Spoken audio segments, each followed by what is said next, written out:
Hello friends and my dear student, आज मैं आपके लिए प्रयोगात्मक रूप से एक नई सर्वसमीका के बारे में बात करना चाहूँगा। तो चौथी सर्वसमीका है हमारी।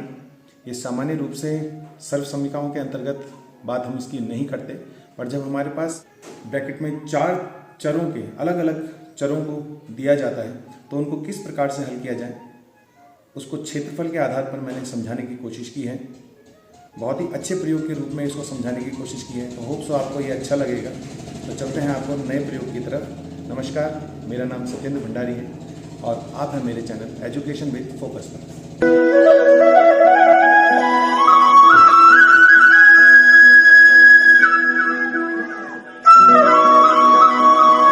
साथियों, जो आज की सर्वसमीका है वो बीजीय सर्वसमीका के अंतर्गत दी तो नहीं जाती, पर मैंने सोचा कि इसके बारे में आपको बताना ज़रूरी है, क्योंकि बच्चों को ये बहुत सारी दिक्कत होती है कि जब हमारे पास अलग अलग चर दिए जाएं दो ब्रैकेट के अंदर तो उनको हल किस प्रकार से किया जाए।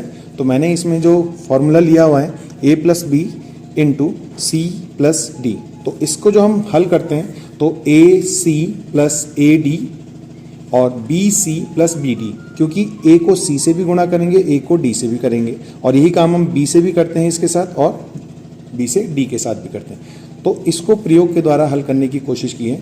तो देखिए क्या किया है, मैंने एक आयत लिया है, वर्ग की जगह हमने आयत लिया है, क्योंकि डायमेंशन उनकी सब अलग अलग हैं, तो उनको अलग अलग दिखाने के लिए मैंने एक आयत लिया है जिसकी जो डायमेंशन है a+b है और ये c+d है। अब इसका जो एरिया हो जाएगा वो क्या होगा, a+b इंटू c+d। अब इसके लिए मैंने छोटे छोटे पीसेस में चार टुकड़े किए हैं, जिसमें a डायमेंशन और c डायमेंशन का एक आयत लिया है जिसको मैंने आपके सामने यहाँ पे रख दिया। तो इसका जो एरिया हो जाएगा AC हो जाएगा। फिर दूसरा जो है वो मैंने वही A डायमेंशन और D डायमेंशन का लिया है जिसको हमने यहाँ पे मिला दिया। तो ये आपके पास देख रहे हैं, ये हो गया आपका AD हो गया।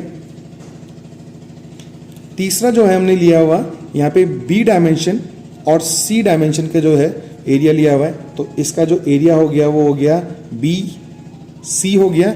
एंड फाइनली जो है यहाँ पे हमारे पास ये D था और ये वाली जो भुजा है ये हमारे पास है B, तो ये D और B का जो हमने लिया यहाँ पे, तो ये यहाँ पे हमारे पास क्या बन गया, ये BD।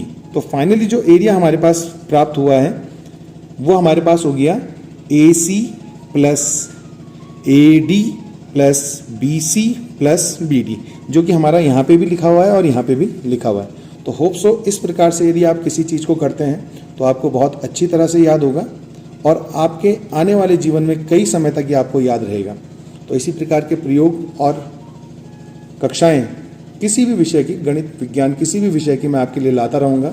यदि आपको मेरा प्रयोग अच्छा लगा हो तो चैनल को लाइक करें, शेयर करें और सब्सक्राइब करें, और ज़्यादा से ज़्यादा छात्रों के पास और लोगों के पास इस वीडियो को पहुंचाएं, जिससे उनको ये लाभ मिल पाए कि कैसे करके हम किसी भी बीजगणितीय सर्वसमीका को हल करके ज्ञात कर सकते हैं।